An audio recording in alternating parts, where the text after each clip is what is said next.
Oke, selamat siang. Assalamualaikum warahmatullahi wabarakatuh.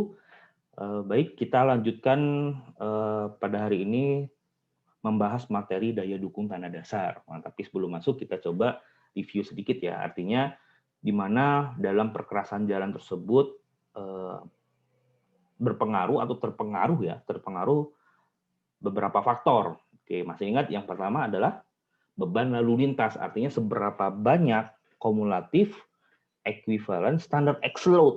Artinya semua jenis kendaraan, baik itu trailer, baik itu bus, baik itu mobil pribadi, kemudian apa namanya, bus besar, bus kecil, truk besar, truk sedang, truk kecil, semua itu dilihat dari beban rodanya. Artinya berapa sistem konfigurasi rodanya kemudian akan dikonversikan menjadi beban standar sumbu tunggal roda ganda. Nah, kemudian diekuivalensikan dengan faktor umur rencana nanti selama 20 tahun ataupun 40 tahun berapa jumlah lintasan dengan standar absolute tadi yang 8,16 ton tadi. Nah, kemudian beban tersebut menyentuh yang namanya layering system ataupun permukaan perkerasan jalan, di mana perkerasan jalan tersebut terdiri dari beberapa layer. Nah, beberapa layer tersebut terdiri dari surface, masih ingat, base sama sub base, di bawahnya subgrade. Jadi perkerasan jalan itu posisinya itu di atas tanah dasar. Nah, jika ada jalan yang terlihat yang posisinya di atas struktur, itu bukan perkerasan jalan, tapi struktur jembatan atau struktur ya struktur jembatan lah ya. Ada jembatan, misalkan jembatan Pasupati, di situ terlihat sebuah jalan dengan 2 lajur 2 arah. Nah, itu dalam struktur itu adalah struktur jembatan, bukan perkerasan jalan. Karena apa? Karena terdiri beban tersebut itu ditransfer kepada girdernya. Girder kemudian ke kolom, ke pier, dan ke pondasi. Nah, itu ke struktur jembatan. Tapi perkerasan jalan di sini adalah ketika beban itu ditransfer ke layer-layer di bawahnya sampai ke subgrade atau tanah dasar. Layernya masih ingat apa saja? Surface, base, subbase, dan subgrade. Surface apa? Hot mix aspal, betul. Hot mix aspal atau rigid apa namanya? Flexible pavement ya. Kemudian rigid pavement itu dari campuran beton semen. Nah, kemudian di bawahnya bisa agregat kelas A pada posisi base ya, base course, kemudian di bawahnya agregat kelas B, contohnya itu untuk lapisan subbase, di bawahnya subgrade. Nah, pertanyaannya adalah seberapa besar daya dukung tanah dasar untuk mendesain layer-layer tersebut. Ingat ya, layer itu kan ada jenis dan ada tebal. Jenisnya itu sesuai dengan kapasitas material yang akan didesain, misalkan hot mix atau rigid atau agregat kelas A atau agregat kelas B. Nah, kemudian tebalnya, seberapa besar tebal yang akan digunakan atau yang akan didesain di atas subgrade. Nah, kita tahu bahwa subgrade itu adalah posisi yang paling bawah dalam perkerasan jalan. Nah, sehingga kita coba kaji dalam pertemuan hari ini, oke, yang terkait dengan daya dukung tanah dasar. Oke, nah sebelum masuk kita coba review ya, sedikit kita review.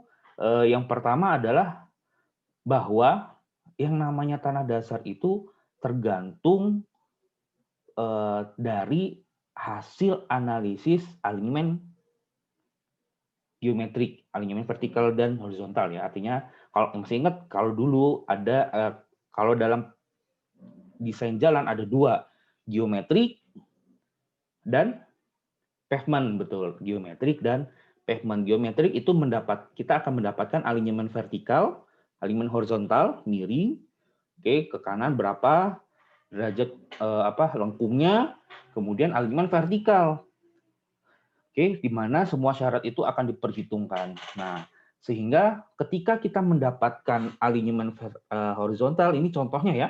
Jadi alignment horizontal mendapatkan ini misalnya full cycle, ini SCS ya. SCS kemudian dievaluasi lagi atau dianalisis kembali dengan alignment vertikal. Nah, dari alignment vertikal inilah kita dapat mendesain permukaan jalan rencana. Oke, yang contohnya ini ada yang warna merah, oke. Yang warna hijau, maaf, yang warna hijau ini adalah kontur elevasi tanah asli.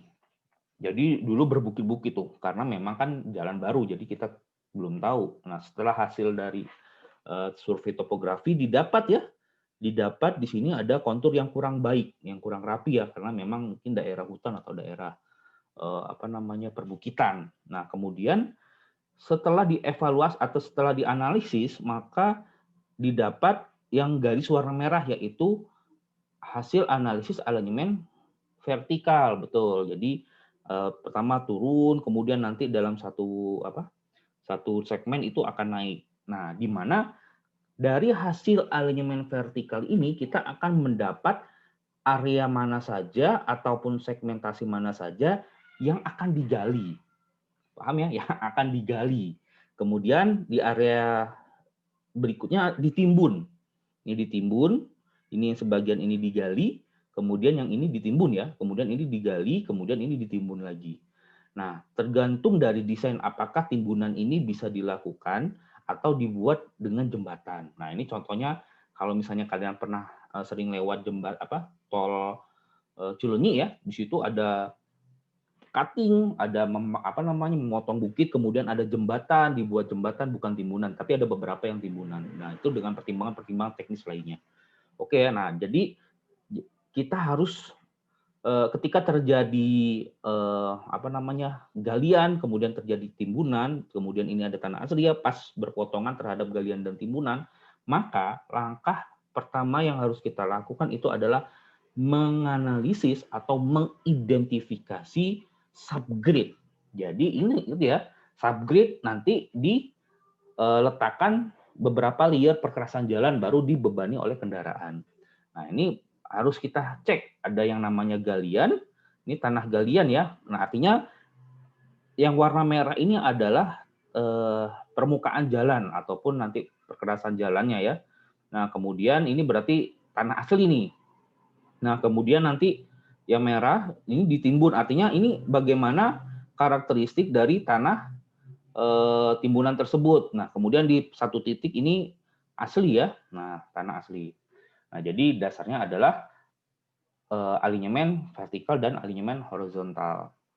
Nah, ketika saya cross, ketika saya potong, nah maka dapat terlihat ada 3 jenis tanah dasar tersebut. Yang pertama adalah Ini lapis tanah asli, artinya yang tadi ya, yang ini ya, lapis tanah asli yaitu posisi merupakan muka tanah asli di lokasi tersebut, artinya tidak ada cutting, tidak ada galian. Nah, tanah tersebut harus kita identifikasi atau kita evaluasi.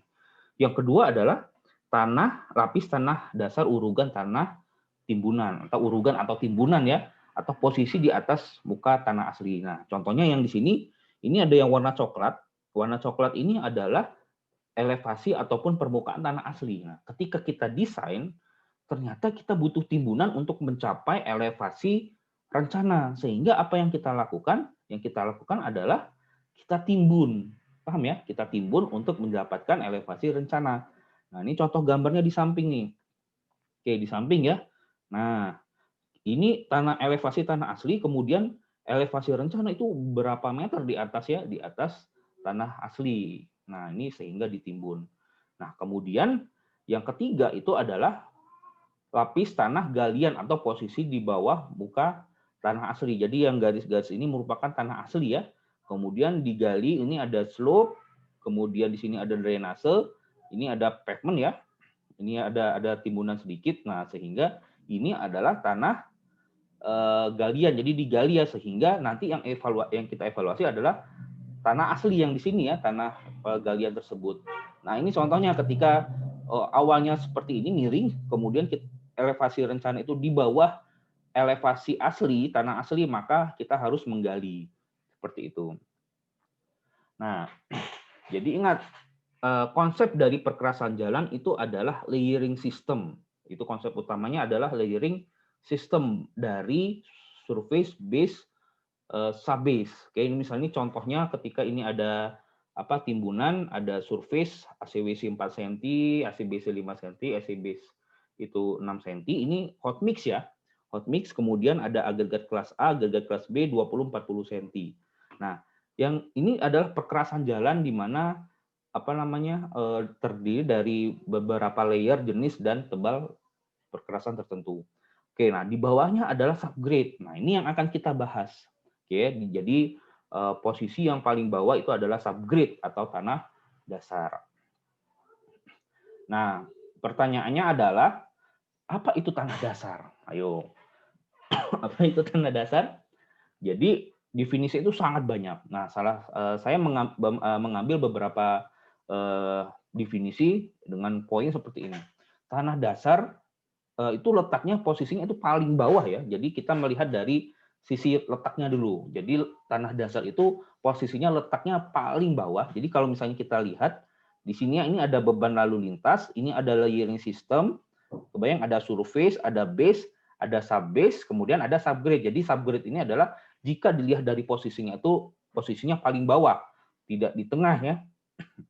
Oke, yang menerima beban lalu lintas. Jadi semua menerima beban lalu lintas, tapi tanah ini adalah layer yang paling bawah yang menerima beban lalu lintas. Oke, yang berada dari lapisan perkerasan yang berada di atasnya. Jadi dia terdistribusi ya. Jadi yang pertama ketika beban menyentuh ataupun memberikan tegangan ataupun memberikan beban terhadap lapisan pertama itu adalah surface itu besar sekali. Jadi dibutuhkan modulus ataupun dibutuhkan kekuatan relatif, koefisien relatif yang sangat besar ya. Sehingga dia terdistribusi lagi kembali ke base layer. Base layer itu agregat kelas A, kemudian subbase, sehingga ketika tegangan yang terjadi sampai ke subgrade itu semakin kecil karena sudah terdistribusi oleh lapis-lapis di atasnya. Nah, ini jadi konsep dari tanah dasar. Jadi posisinya paling bawah, kemudian dia menerima beban lalu lintas dari lapisan yang di atasnya ya. Oke, nah, tapi ingat yang nama subgrade ini ada beberapa istilah ada beberapa istilah yang harus kita pahami dari parameter-parameter daya dukung tanah dasar. Nah, apa saja? Yang pertama adalah CBR. Nah, mungkin CBR ini sudah sering kalian pelajari ya di Mektan 1, Mektan 2 terkait dengan daya dukung tanah dasar dengan dengan istilah California Bearing Ratio atau CBR. Kemudian ada DCP Dynamic Cone Penetrometer. Jadi sebuah alat untuk menghitung CBR di lapangan. Kemudian ada modulus resilient atau MR, lebih ke mekanistik. Kemudian ada modulus reaksi tanah dasar atau nilai K value. Nah, ini terkait biasanya ke rigid pavement. Oke, nah ini jadi apa itu tanah dasar, kemudian parameter apa saja yang harus kalian pahami. Nah, seperti itu. Nah, kemudian kita coba tadi ada berapa parameter? Ada beberapa yang harus kita pahami. Ada CBR, ada DCP, betul? Ada K value, ada MR. Nah, kita coba bahas satu-satu ya. Oke, nah pertama adalah CBR. Apa itu CBR? CBR apa? Yaitu salah satu percobaan yang pernah dikembangkan di California. Artinya dulu pertama sekali yang menyatakan bahwa daya dukung tanah dasar daya dukung tanah dasar itu bisa dinyatakan dengan CBR, yaitu di California Highway Department. Artinya di sana di California pernah terus mengembangkan dan dinyatakan sebagai salah satu parameter yang digunakan dalam tanah dasar, dalam desain ya, terutama dalam desain perkerasan jalan. Oke, nah ini California ini pernah dulu dikembangkan di California Highway Department. Kemudian satuan. Nah, satuan ini adalah persen. Jadi 6%, 100%, 20%, 30%, 7%. Nah, ini dinyatakan dalam persen atau satuannya dalam persen. Nah, kemudian mengapa ini kan namanya persen itu kan rasio ya, rasio A berbanding rasio A dengan B, rasio X dengan Y. Nah, jadi ini dibandingkan dengan apa? Nah, dari California Highway Department tersebut, tanah dasar ini dibandingkan dengan batu pecah standar di California, karena pengembangan yang dilakukan pertama itu adalah di California. Jadi tanah dasar, rasio tanah dasar dengan batu pecah. Oke, batu pecah ya di California. Nah, jadi seberapa besar kekuatan ataupun daya dukung dari tanah dasar tersebut, rasio tanah dasar dengan batu pecah. Nah, jadi secara empiris nilai CBR ini yaitu mutu tanah dasar ya dengan rasio batu pecah tadi ya yang memiliki 100%, artinya tingkat kekerasan atau tingkat kekuatan dari si batu tersebut adalah 100%. Nah, kalau misalkan batunya 6%, artinya 6%-nya, 20%nya. Seperti itu ya. Oke, nah kemudian dari CBR ini juga dikembangkan di Indonesia ya.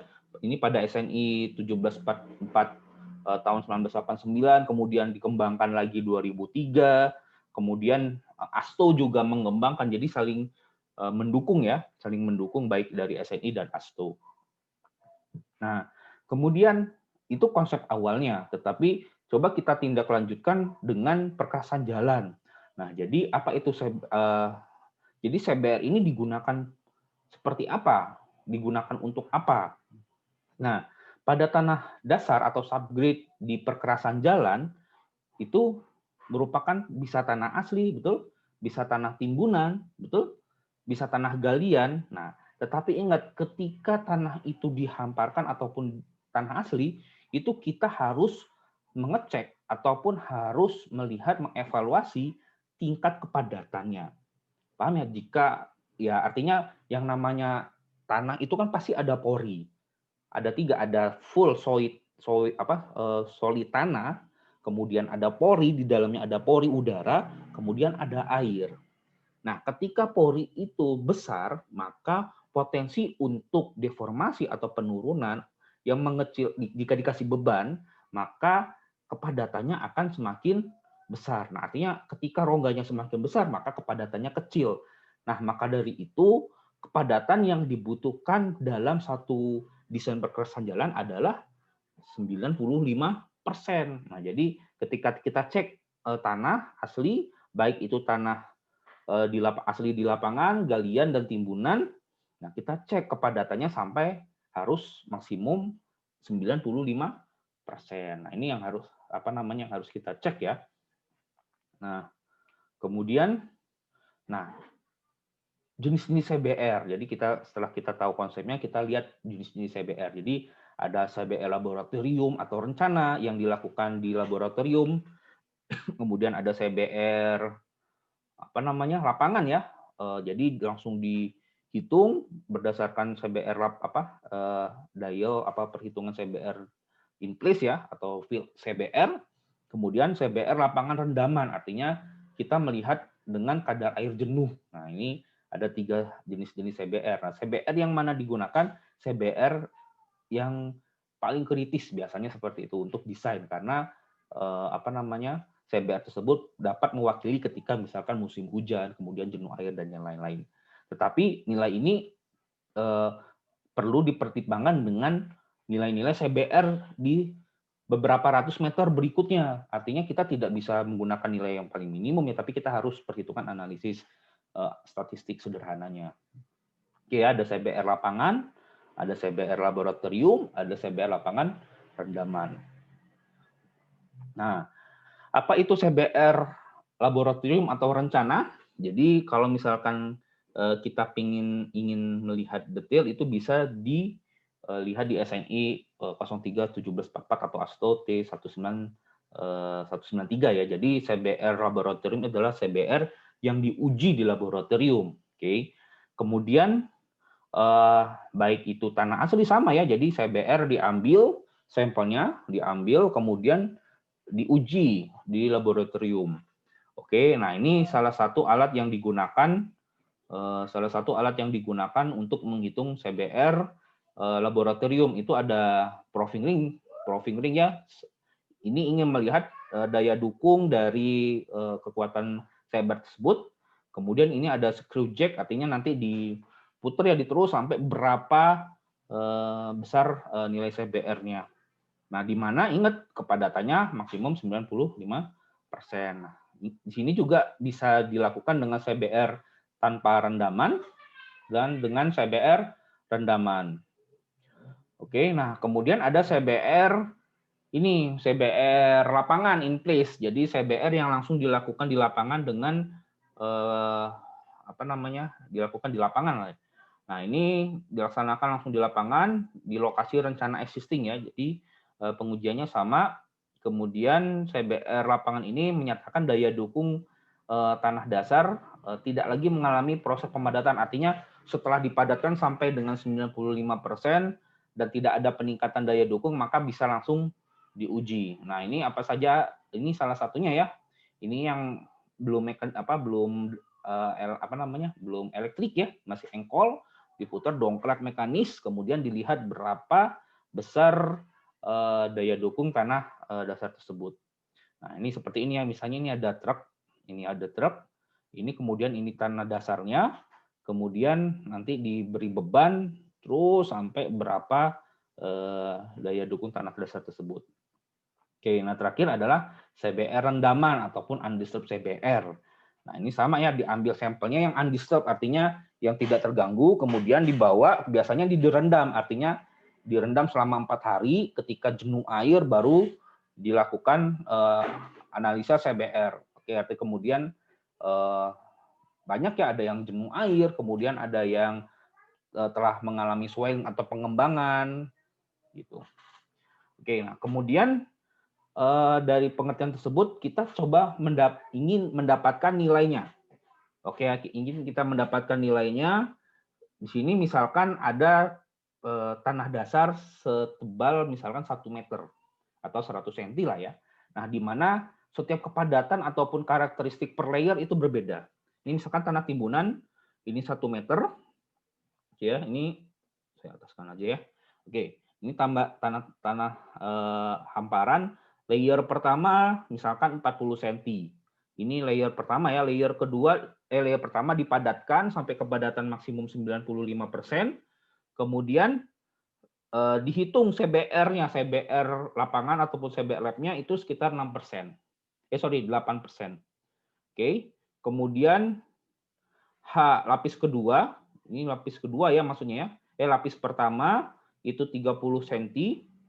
Oke, lapis pertama 30 cm, CBR-nya 6%, kemudian lapis kedua dipadatkan lagi, dihamparkan lagi, dipadatkan dengan 30 cm, desain padat ya, tebal padat 30 cm, CBR-nya 7%.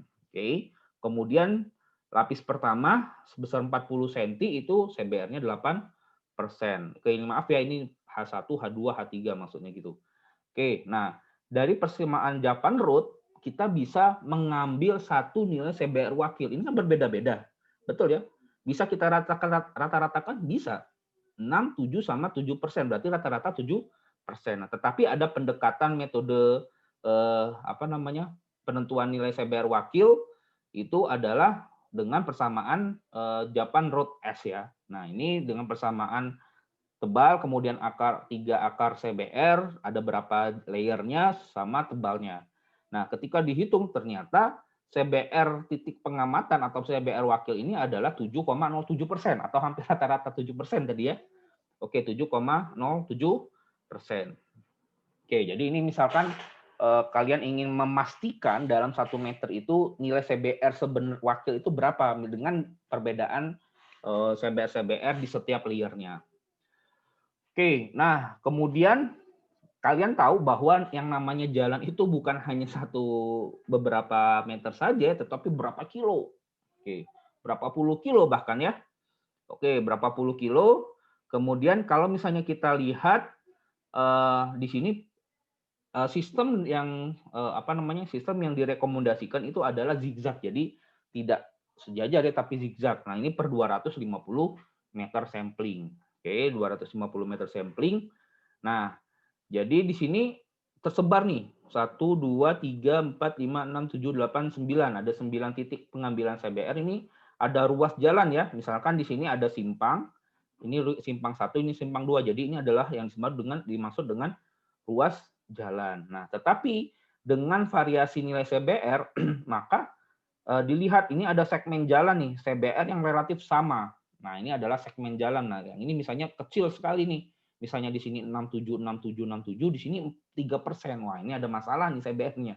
Kemudian di sini sama, di sini bahkan lebih tinggi, misalnya 12%, 13%. Nah, ini berbeda sendiri. Jadi ada berapa segmen? 1, 2, 3. Tetapi kita coba menganalisis apa istilah yang namanya segmentasi jalan berdasarkan nilai CBR.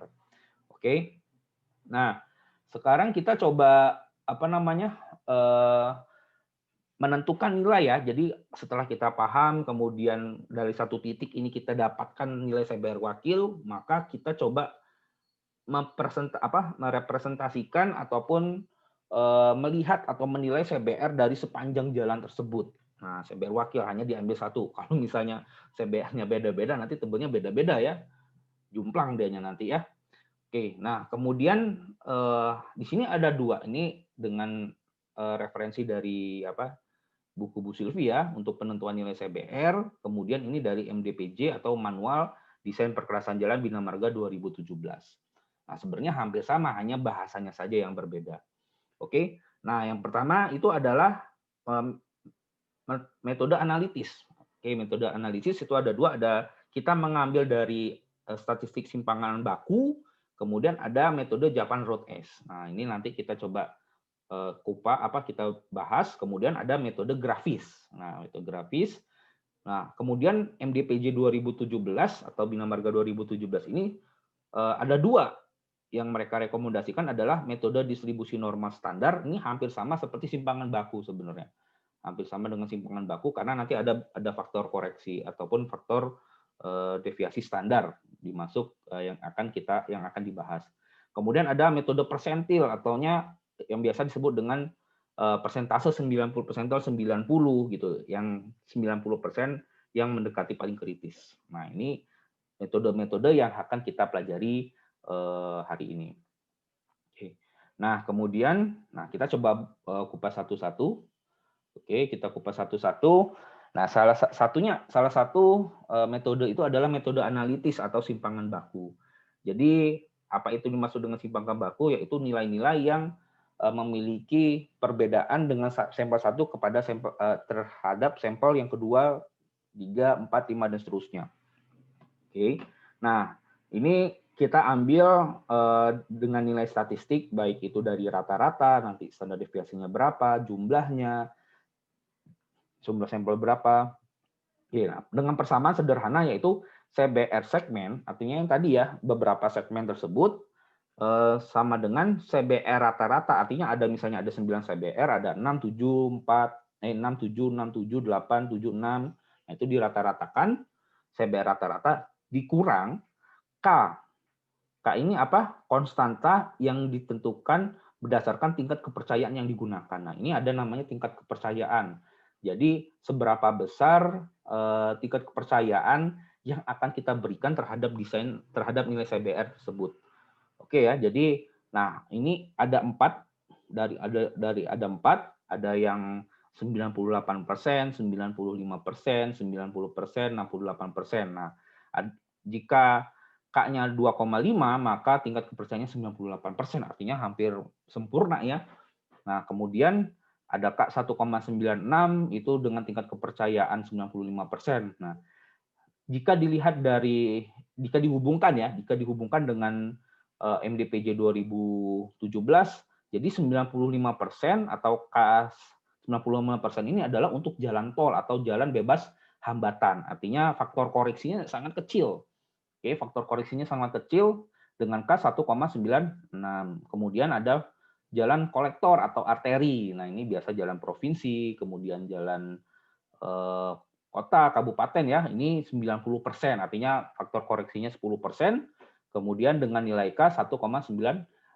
Kemudian ada jalan lokal atau jalan kecil, ini biasanya jalan desa, jalan lingkungan itu 68%, atau K sama dengan 1. Nah, jadi K ini adalah tingkat kepercayaan. Nah, ada S. Nah, S ini adalah simpangan baku. Kita melihat perbedaan dari data-data tersebut dari analisis simpangan baku. Nah, apa itu simpangan baku? Nah, dapat dari mana itu simpangan baku? Nah, didapat dari persamaan statistik sederhana dari simpangan baku tersebut ya. Nah, di sini ada jumlah X I min rata-rata X. Artinya nanti ada 7X misalnya yang titik pertama itu 6%, kemudian itu rata-ratanya misalnya 6,7%. Akar 2, nah dibagi N-1 jumlahnya berapa? Misalkan jumlahnya 10. Berarti N10 kurang 1 berarti 9. Nah ini dilakukan dengan statistik sederhana ya. Oke, N ukuran sampel atau jumlah sampel gitu. Nah, jadi analisis simpangan baku ini dihitung dengan CBR rata-rata, CBR segmen yang tadi ya, CBR segmen disama dengan CBR rata-rata dikurang K. K itu adalah konstanta, S itu adalah simpangan baku. Nah, nanti kita kasih contoh, kita bahas contohnya. Nah, kemudian yang kedua itu adalah Japan Road S, artinya metode Japan Road ya berasal dari Jepang. Oke. Nah, dari Japan Road sendiri segmen CBR segmen adalah CBR rata-rata, ya, CBR rata-rata. Tadi misalkan ada 6 7 8 4 6 7 8 8 7 8 6 dirata-ratakan, kemudian dicek dikurang CBR maksimum dikurang CBR minimum, artinya range-nya ya. CBR maksimum sama CBR minimum, misalnya CBR-nya adalah 9 maksimal, kemudian minimum adalah 6. Kemudian ada R. Nah, R ini adalah konstanta. Kalau ini adalah K, ini adalah konstanta dari tingkat kepercayaan. Ini adalah nilai R, konstanta dari CBR pengamatan. Nah, ini dari Japan Road S ya yang sudah menentukan. Nah, jika ini adalah hubungan korelasi antara jumlah pengamatan, semakin banyak pengamatan, maka nilai R-nya semakin besar, nilai pembaginya semakin besar. Nah, kita lihat misalkan jumlah pengamatan adalah 10 titik, maka nilai R-nya 3,18. Jumlah pengamatannya 8, maka nilai R-nya adalah 2,96. Nah, ini adalah salah satu persamaan metode analitis Japan Road S. Nah, coba kita ambil contoh ya. Jadi kita ambil contoh. Yang pertama itu adalah saya mengambil sampling. Jadi saya mengambil sampling itu di 4,25 kilo. Oke, 4,25 kilo. Jadi per 250 meter zigzag, oke, per 250 meter zigzag itu saya ambil samplingnya. Nah, jadi ada ini STA 0, 250, STA 0 berapa CBR-nya? 6%, 250, STA 250 7%, STA 500 6% dan seterusnya. Nih. Nah, dari dari nilai-nilai tersebut kita bisa lihat ya bahwa ada beberapa, jika dilihat ada dua segmen yang cukup signifikan, yaitu CBR sekitar 678, 6789 sama 10, 11, 12. Jadi coba dibagi menjadi dua segmen. Nah, jadi berdasarkan data tersebut, maka ruas jalan dibagi menjadi dua segmen, yaitu segmen pertama 0 sampai 2 STA 0 sampai STA 2 kilo, kemudian STA 250 2250 sampai STA 4250. Jadi dua segmen. Nah, tetapi kita coba ambil satu sampel, yaitu di segmen di segmen 1 ya. Oke, nah dengan analitis kita lihat berdasarkan nilai simpangan baku. Nah, kita cek ya, kita bisa menggunakan manual, bisa menggunakan kalkulator atau menggunakan Excel. Jadi kalau misalkan di rata-rata 6, 7, 6, 6, 8, 7, 8, 9, 8 itu adalah CBR rata-rata segmen pertama adalah 7,22%. Ini rata-rata ya, kalau misalnya rata-rata itu 7,22%. Nah, kemudian dari data ini saya hitung simpangan baku datanya, yaitu menghasilkan 1,09. Oke. Nah, kemudian dari data ini ternyata desain perkerasan yang akan dilakukan itu adalah untuk jalan lokal atau jalan lingkungan. Nah, sehingga tingkat kepercayaannya adalah 68% atau K sama dengan 1. Nah, ini untuk jalan lokal ini maka dilihat dari jenis ataupun status jalannya. Oke, kemudian dengan menggunakan persamaan 312 yang tadi ya. Nah, ini ya, CBR segmen adalah CBR rata-rata dikurang K konstanta tadi berapa? 1 ya, karena 68% untuk jalan lokal. Kemudian S-nya tadi 1,09. Sehingga ketika saya hitung, ini Jadi tadi CBR segmen pertama yang tadi CBR rata-rata 7,22, kemudian nilai K-nya 1, kemudian S-nya 1,09 sehingga dihasilkan 6,13%. Nah, jadi CBR wakil atau CBR segmen yang akan saya gunakan dalam desain perkerasan jalan pada segmen 1 itu adalah bukan 7,22 tapi adalah 6,13% berdasarkan nilai simpangan baku. Nah, kemudian kita masuk ke metode kedua yaitu Japan Road S. Oke, kemudian kita lihat data-data apa saja yang dibutuhkan. CBR maksimum. Nah, kita lihat ada 6, 7, 6, 6, 8, 7, 8, 9, 8. Nah, CBR maksimum berapa? 9%. Kemudian minimum 6%. Rata-rata tadi berapa? 7,22%. Nah, jumlah data ada berapa? 1, 2, 3, 4, 5, 6, 7, 8, 9. Ada 9 data ya. Ada 9 data. Kemudian dari tabel yang ini tabel R, jika 9 ada 9 titik pengamatan, maka nilai R-nya adalah 3,08%. Jadi dengan nilai titik pengamatan 9, maka nilai R-nya 3,08%. Nah, kita hitung CBR segmen pada segmen pertama tadi ya, CBR rata-rata berapa? 7,22%. Kemudian maksimum 9%, minimum 6%. Kemudian dibagi 3,08. Tadi R9 ya. Apa namanya, jumlah pengamatannya 9, maka R-nya 3,08 sehingga ketika saya hitung menghasilkan 6,25%. Nah, ingat yang namanya CBR itu adalah daya dukung.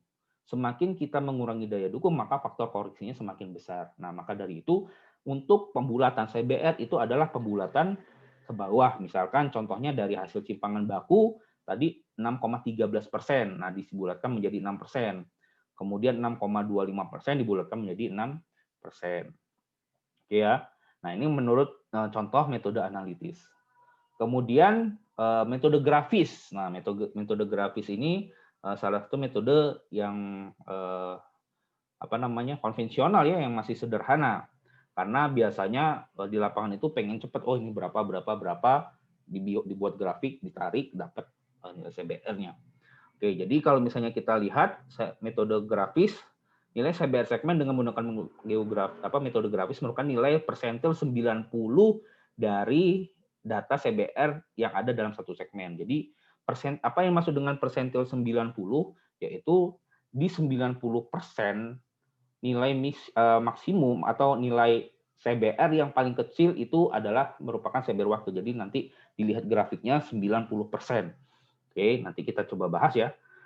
CBR segmen adalah nilai CBR di mana 90% dari data yang ada dalam segmen memiliki CBR lebih besar daripada CBR segmen. Nah, ini nanti dicek ya berdasarkan grafis.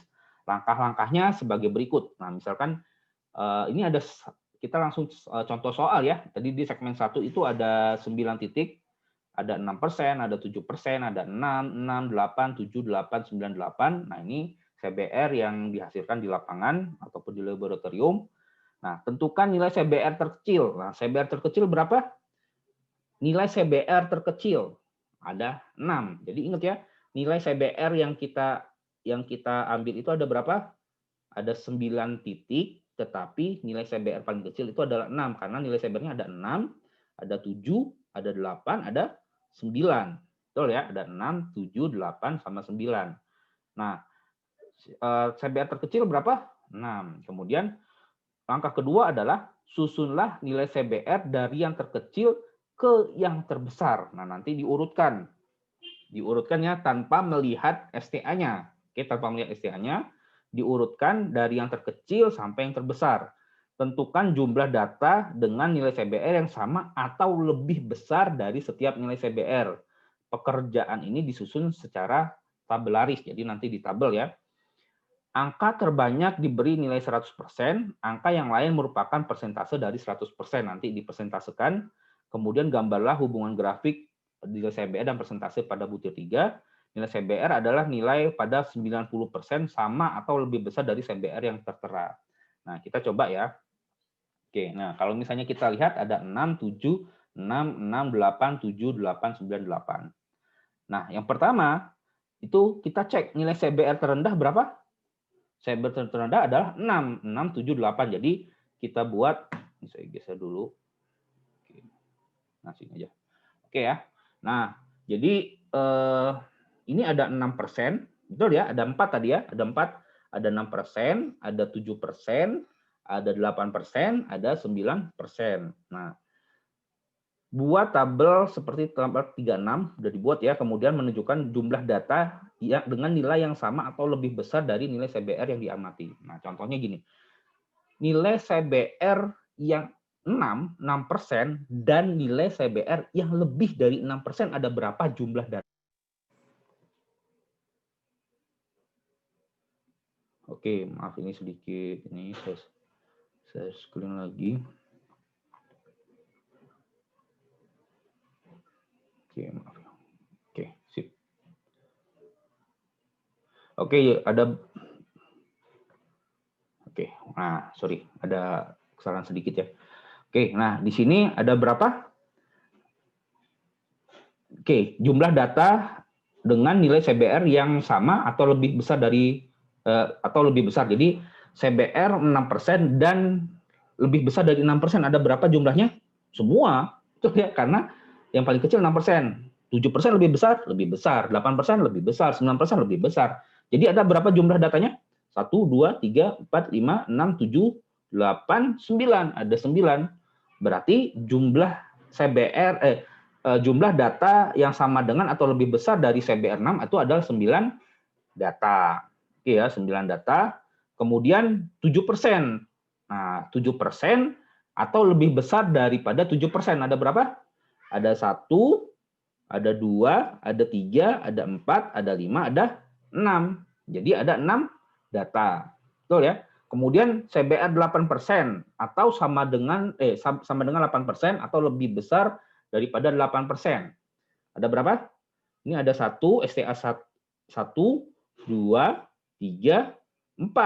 Oke, jadi ada 4. Kemudian CBR yang sama dengan 9% atau lebih daripada 9. Ayo, cuma 1 ya, karena paling besar adalah 9. Jadi 9. Oke, nah kemudian kita lihat persentase dari jumlah tersebut. Nah, 9 jumlah berapa datanya? 9 ya. Jadi 9 bagi 9 itu ya 100%. Kemudian 6 jumlah data berapa? 9 ya. 6 bagi 9 kali 100%, 66,7%. Kemudian 4 dibagi 9 kali 100%, 44,4%. Kemudian 1 dibagi 9 kali 100% sama dengan 11,1%.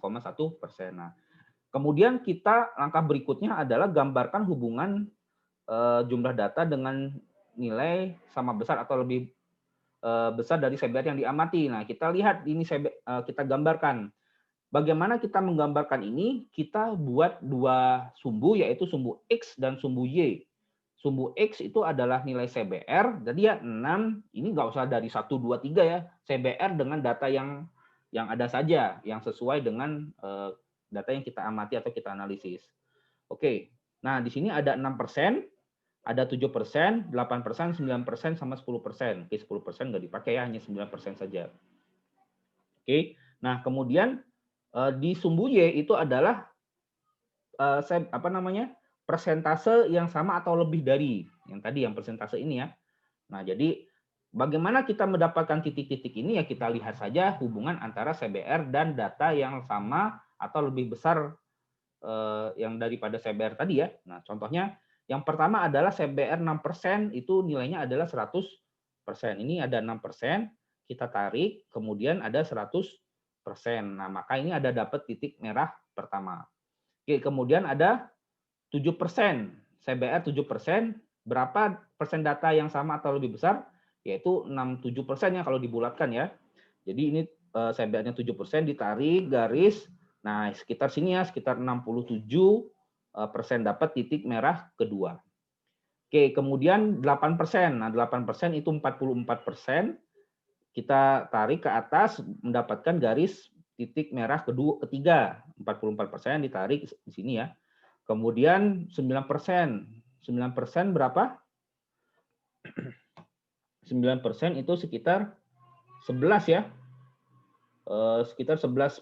Nah, ini salah nih, ini seharusnya di sini ya. Seharusnya di bawah nih. Ini seharusnya di bawah nih. Oke ya. 11% ke bawah. Nah, didapat titik merah kedua di sini seharusnya. Oke, kemudian ini ditarik terus ke bawah. Nah, kemudian dicek nilai CBR dengan 90% data yang ada lebih besar atau sama dengan adalah, nah jadi kita lihat persentase yang 90%, ini 90% kita tarik dengan menyentuh garis-garis yang sudah dihubungkan di antara 4 titik merah, ini 90% kita tarik di sumbu X berpotongan dengan garis singgung diagonal di antara 2 titik merah ini, kemudian kita tarik vertikal ke bawah. Nah, mendapatkan satu titik nilai X, yaitu sekitar 6,3% atau dibulatkan menjadi 6%. Nah, ini adalah bagaimana kita menghitung CBR dengan perhitungan grafis, yaitu dengan dengan penentuan titik-titik dan persentase seperti itu. Nah, ini dapat 6,3% atau dibulatkan 6%. Nah, jadi berapa nilai kita? Ada 3 ya. Ada tadi menurut menurut simpangan baku itu 6,13%, menurut metode Japan Root itu 6,25%, dibulatkan semua 6%. Kemudian menurut grafis itu 6,3 atau dibulatkan 6%. Nah, jadi nilai CBR wakil di satu segmen tersebut itu adalah 6%. Oke ya, paham ya? Nah, kemudian yang kedua itu adalah MDPJ Bina Marga 2017. Nah, jadi ini sedikit ada perbedaan ya, antara sedikit perbedaan. Perbedaannya di mana? Nah, di sini menurut Bina Marga 2017 metodenya disebut dengan metode distribusi norma standar. Nah, jadi kita harus mengecek dulu apakah dari satu segmen tersebut itu koefisien variasinya itu baik atau tidak, seperti itu, baik atau tidak. Oke. Nah, di sini jika tersedia cukup data yang valid minimal 10 titik ya, data uji per segmen yang seragam, rumus berikut dapat digunakan. Artinya ini kita harus cek dulu nih, namanya cek koefisien standar atau tingkat variasinya. Koefisien variasi ya dalam persentase. Apa itu koefisien variasi? Yaitu adalah rasio dari standar deviasi. Nah, standar deviasi yang kita hitung tadi ya, standar deviasi dibagi dengan rata-rata dikali 100%. Nah, jika koefisien variasi maksimum dari data CBR dalam satu segmen lebih dari kurang dari 25% itu dapat digunakan datanya. Tetapi jika koefisiennya maksimum di atas 30%, paham ya, di atas 30% itu tidak boleh digunakan ya. Jadi kalau kurang dari 30% itu masih bisa digunakan, tetapi kalau misalkan di atas 30% itu tidak bisa digunakan atau kita dengan terpaksa harus membagi segmentasi-segmentasi tersendiri seperti itu. Nah, kalau misalnya kita lihat di sini sama seperti Javan Root ya. Sorry maaf, ini sama seperti Javan Root. Jadi CBR karakteristik atau kalau di Javan Root itu CBR segmen sama dengan CBR rata-rata dikali K dikali S. Oke. Oke, dikali K dikali standar deviasi ya, maaf, bukan Javan Root tapi standar deviasi. Jadi di sini yang membedakan adalah nilai F-nya. Kalau misalnya di simpangan baku atau di standar deviasi itu nilai K atau konstanta ya. Nilai S.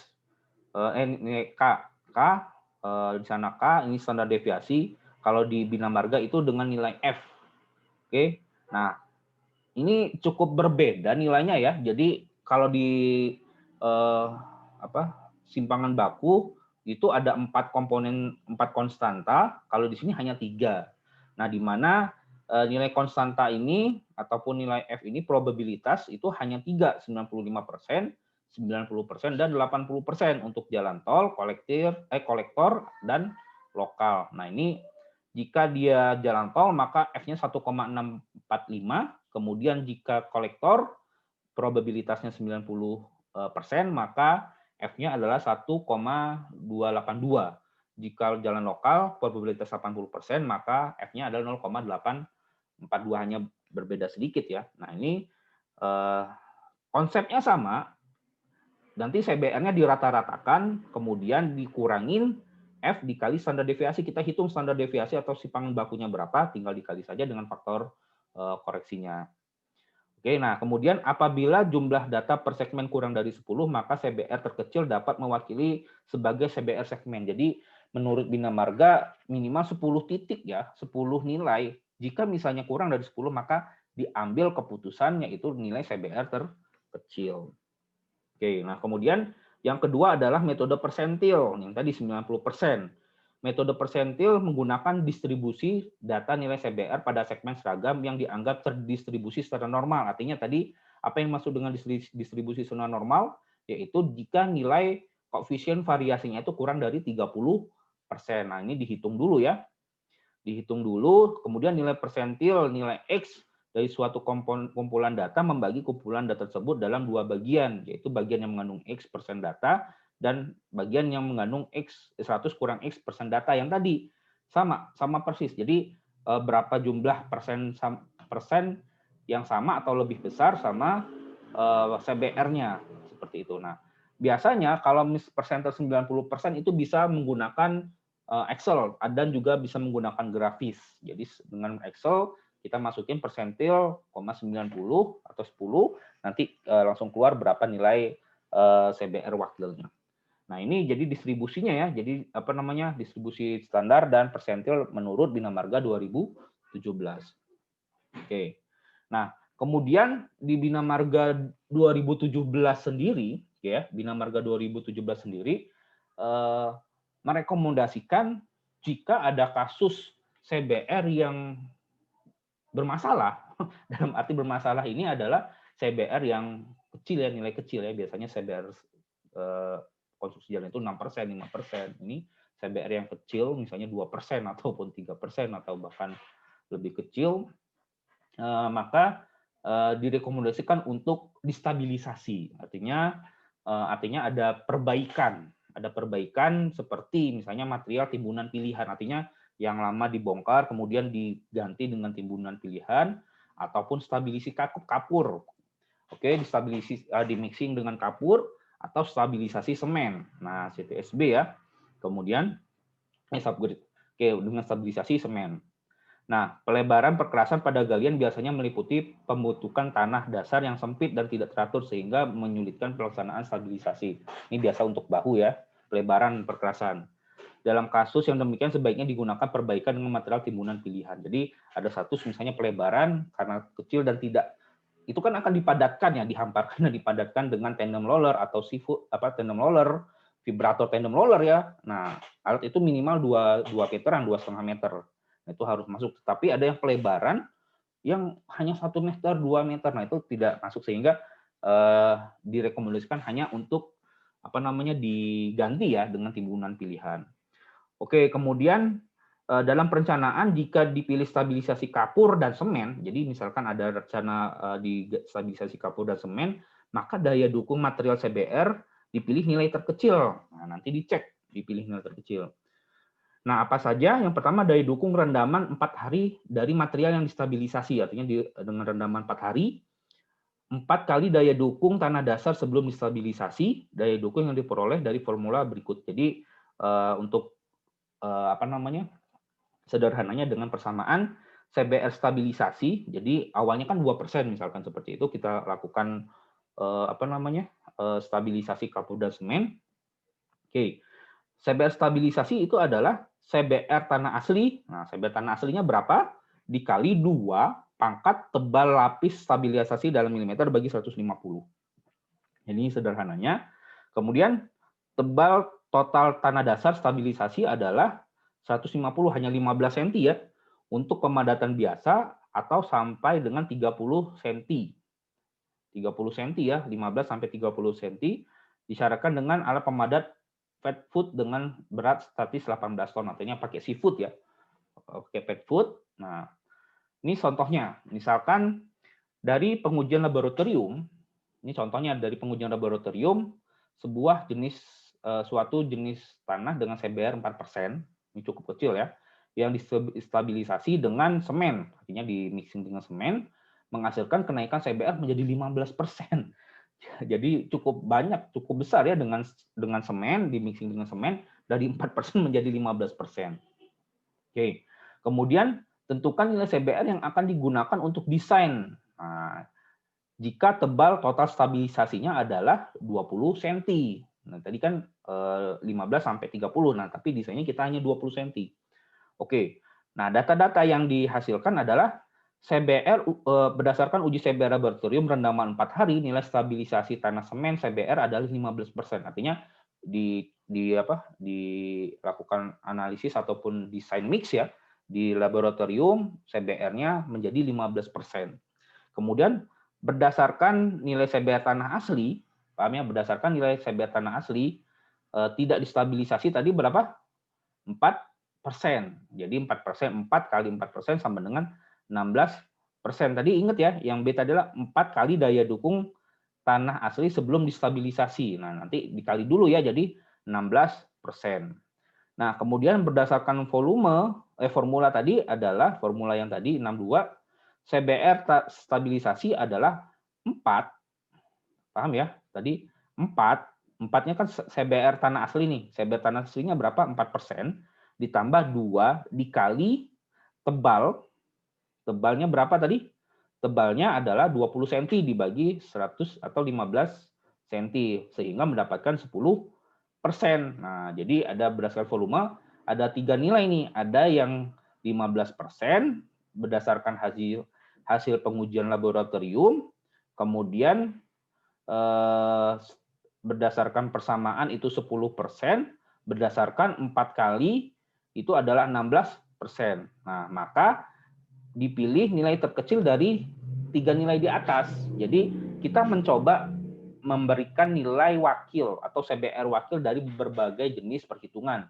Yang pertama tadi kita uji laboratorium dapat 15%, kemudian berdasarkan tanah asli 4 kali CBR tanah asli 16%, itu kedua. Yang ketiga adalah dengan berdasarkan volume berdasarkan formula tadi, yaitu 10%. Jadi ada 15%, 16% sama 10%. Yang mana yang dipilih? Yang paling kecil. Nah, jika tebal total ditingkatkan menjadi 30 cm, ya, jadi ada soal lagi nih. Kalau misalkan awalnya kan 20 cm, misalkan ditingkatkan menjadi 30 cm, maka CBR berdasarkan kriteria C menjadi 16%. 4 dikali 4 ini kan adalah CBR tanah dasar asli. Nah, 2 kali 30 cm desainnya dibagi 15 cm sehingga dapat 16%. Nah, dalam hal ini CBR terendah adalah CBR dengan 15% yang tadi berdasarkan uji lab. Nah, kalau uji lab 15, kemudian 4 kali yang kedua adalah 4 kali 4%, 16%, berdasarkan formula 15%, jadi kita ambil 15%. Jadi, oke, nah ini tambahan materi terkait dengan bagaimana kita memilih jika stabilisasi CBR itu dilakukan dengan kapur ataupun semen. Nah, kemudian yang tadi masih ingat parameternya, ada CBR, ada DCP ya, ada CBR, ada DCP. Nah, DCP itu apa? Nah, DCP itu singkatan dari Dynamic Confidential, yaitu salah satu pengujian CBR tanah dasar dengan pengukuran langsung dengan alat DCP-nya. Nah, oke. Nah, ini jadi kalau misalnya dilihat itu ada alat DCP ini berbentuk seperti tongkat ya, tongkat baja dengan diameter berapa? Dengan diameter 1,6 cm, sekitar 16 mili ya. Sorry, maaf, ini mili ini sekitar 1,6 mili atau sekitar 1,6 cm ya, 1,6 cm yang tongkatnya. Pemberatnya ini sekitar 9 kilo ya, sekitar 9 kilo. Kemudian jarak jatuh bebas ini sekitar 50 cm, itu setengah meter. Oke, nah kemudian ada ini di paling bawah ada konusnya atau kerucutnya ya, sekitar luasnya itu 1,16 cm persegi atau 2 sudut. Nah, jadi kita lihat kalau misalnya kalian mau nge-DCP, tanya dulu itu konusnya yang 60 derajat atau 30 derajat. Jadi ada dua jenis DCP ya, 60 derajat sama 30 derajat. Oke. Nah, jadi DCP ini terdiri dari tongkat dengan tongkat baja dengan diameter 1,6 cm, berat bebannya ini adalah sekitar 9 kilo, kemudian sudut konusnya ada yang 30, ada yang 60 derajat. Oke. Nah, jadi bagaimana nanti kita akan mengkorelasikan itu? Ya, kita akan mengkorelasikan dengan persamaan yang tergantung dari sudut kerucut konusnya ya. Ada yang 60% log 10 CBR sama dengan 2,8135 dikurang 1,313 log 10 DN. DN ini apa? Milimeter per tumbukan. Nanti kan ditarik, tumbuk, jatuh, tarik, tumbuk, jatuh, sehingga semakin lama posisi konusnya itu semakin turun. Jadi ketika posisi seperti ini ditarik, diangkat, kemudian dijatuh bebaskan, maka secara pembebanan, maka tongkat ini akan masuk ke dalam tanah atau melakukan penetrasi ya, masuk ke dalam tanah sehingga dapat D. Nah, ini adalah kedalaman. Ini D1 ditarik lagi, dijatuhkan lagi, masuk lagi, ditarik lagi, dijatuhkan lagi, dimasuk lagi.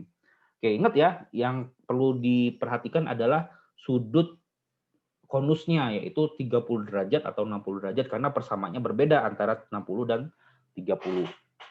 Oke, nah kita coba langsung cek contoh ya. Jadi contoh perhitungan korelasi antara DCP dan CBR. Nah, jadi saya coba kita coba melakukan uji. Ini ada kumulatif jumlah tumbukan ya, misalnya ini per 5, boleh per 5, boleh per 2, boleh 1, itu semakin detail itu semakin banyak datanya ya.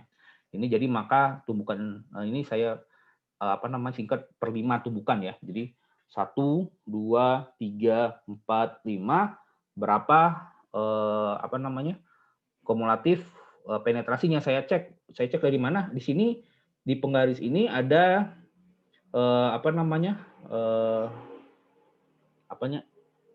tanda ya, ataupun seperti penggaris itu berapa kedalaman yang tertera di sana. Jadi terdapat berapa senti. Oke.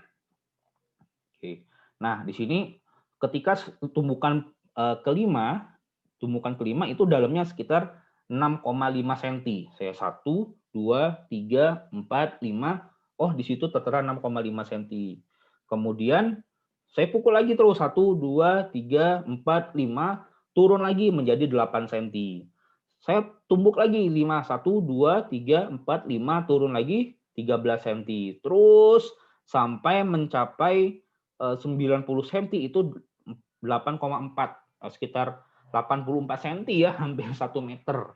Nah, ada beberapa pendapat bahwa CBR ini hanya cukup 1 sampai 1,2, 1,5 meter, 1 meteran lah ya, karena tingginya ini tidak begitu tinggi ya. Oke. Nah, di sini ada dalam contoh ini dia hanya sampai 90 cm. Paham ya, dari 90 cm nggak sampai 1 meter. Nah, ini saya stop, tetapi beberapa pendapat mengatakan bahwa pengujian DCP ini berhenti jika 3 kali kumulatif angka penetrasinya itu sama. Misalnya 84 cm. Nah, 84 cm ini 84 cm ini tidak terus ya. Artinya dia atau mungkin tanah keras ataupun seperti apa. Nah, ini kumulatif tumbukan. Jadi dengan 90 kali tumbukan hanya 84 cm. Nah, kemudian ada DN. Nah, ingat konsep dari CBR itu menurut Japan Root kita ambil dari beberapa layer. Nah, misalnya dalam 1 meter itu kita ambil 3 layer atau 3 segmen. Nah, segmen pertama itu 0 sedalam 21 cm, kemudian segmen kedua 61 cm, kemudian segmen 3 84 cm. Nah, dari mana angka ini? Ini dari persamaan DN sama dengan D, kedalaman penetrasi, dibagi N, jumlah pukulan untuk mencapai kedalaman D milimeter. Nah, ini contohnya. Misalkan untuk kedalaman 0, ini 0 ya. Kedalaman 0 sampai dengan 250 210 mm atau 21 cm. Nah, DN-nya berapa? Berarti 210 dikurang 0 dibagi 25 tumbukan yang tadi ya, sampai 21 cm itu jumlahnya 25 tumbukan dikurang 0, sehingga rata-rata DN-nya itu adalah 4,8 mm per tumbukan. Jadi sekali tumbukan itu masuk 8,4 mm, sekali tumbukan 8,4 mm, sekali tumbukan 8,8 mm. Ini DN-nya ya. Oke, kemudian segmen kedua itu 610 ya. Nah, ini 610 kurang sampai dengan yang tadi 210. Kemudian tumbukannya, jumlah tumbukannya berapa? 50.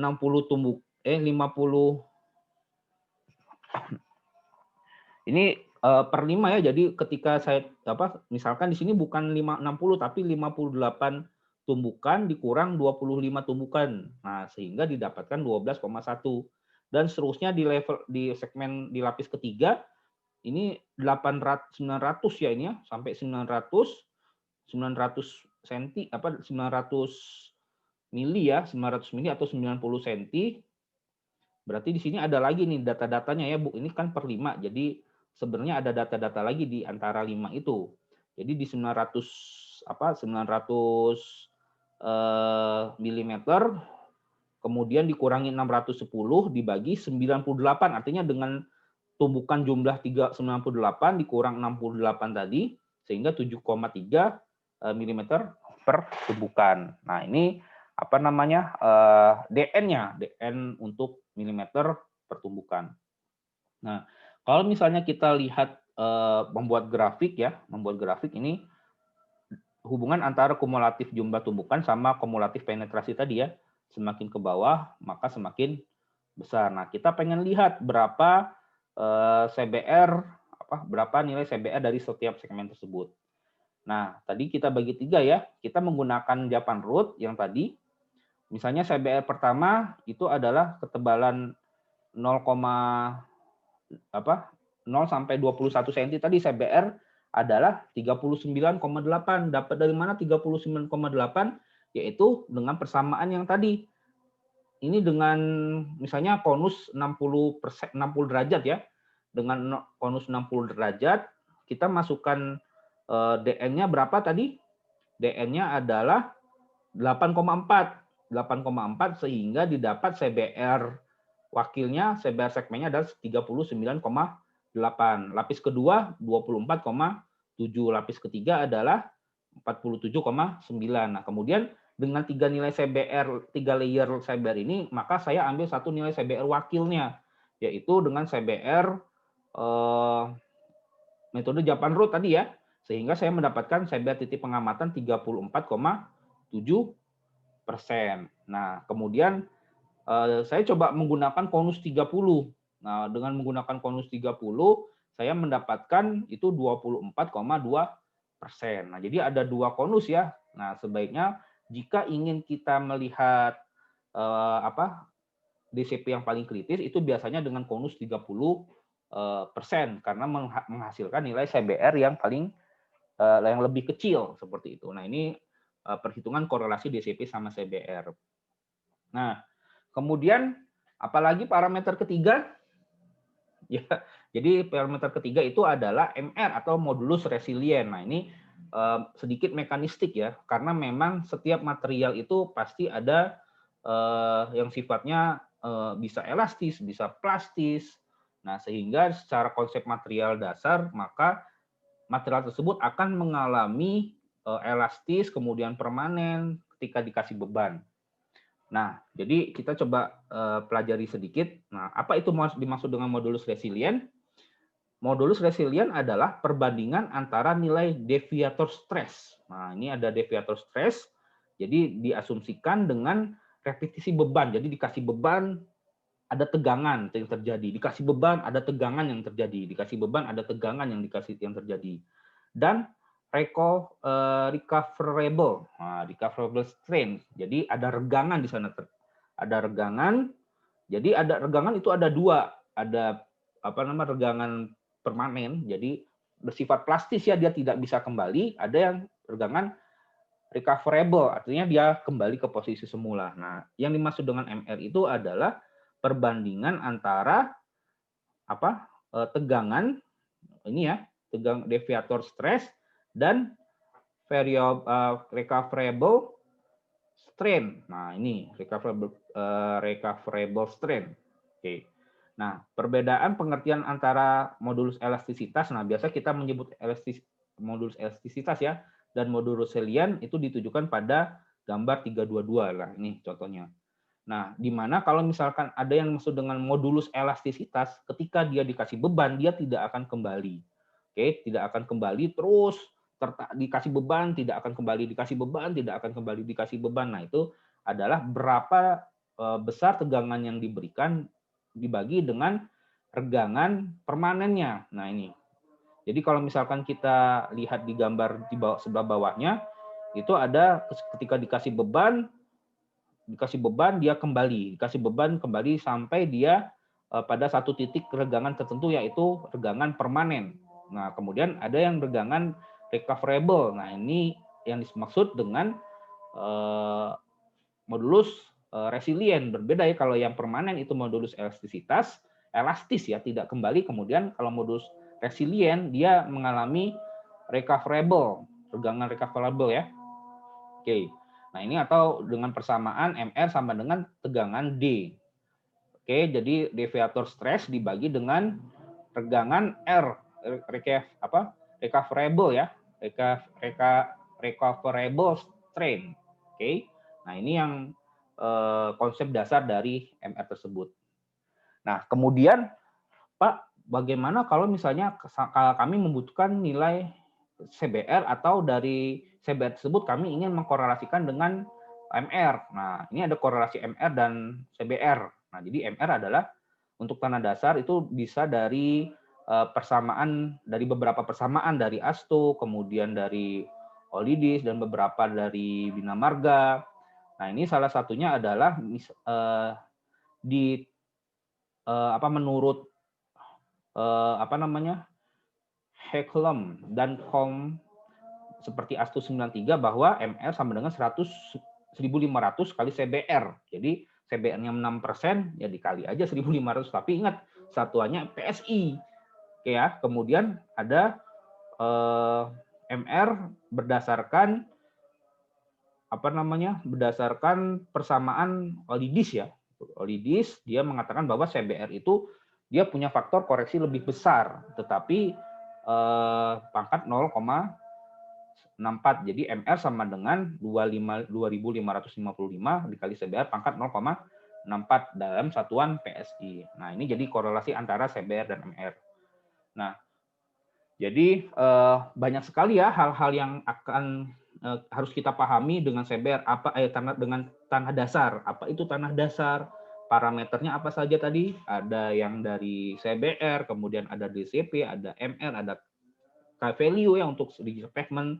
Kemudian CBR itu juga banyak metode yang harus kita pahami, baik itu dari Japan Road, kemudian distribusi normal atau dari distribusi normal ya. Kemudian ada persentil 90, kemudian diperbarui dengan Bina Marga ya, Bina Marga dengan distribusi normal, kemudian nanti ada persentil juga dengan konsep yang sama, kemudian DCP untuk melihat di lapangan, kemudian ada desain mekanistik yaitu MR dan bagaimana hubungannya MR dan CBR. Nah, itu yang harus kita pahami. Oke. Mungkin itu saja yang saya dapat sampaikan. Terima kasih. Assalamualaikum warahmatullahi wabarakatuh.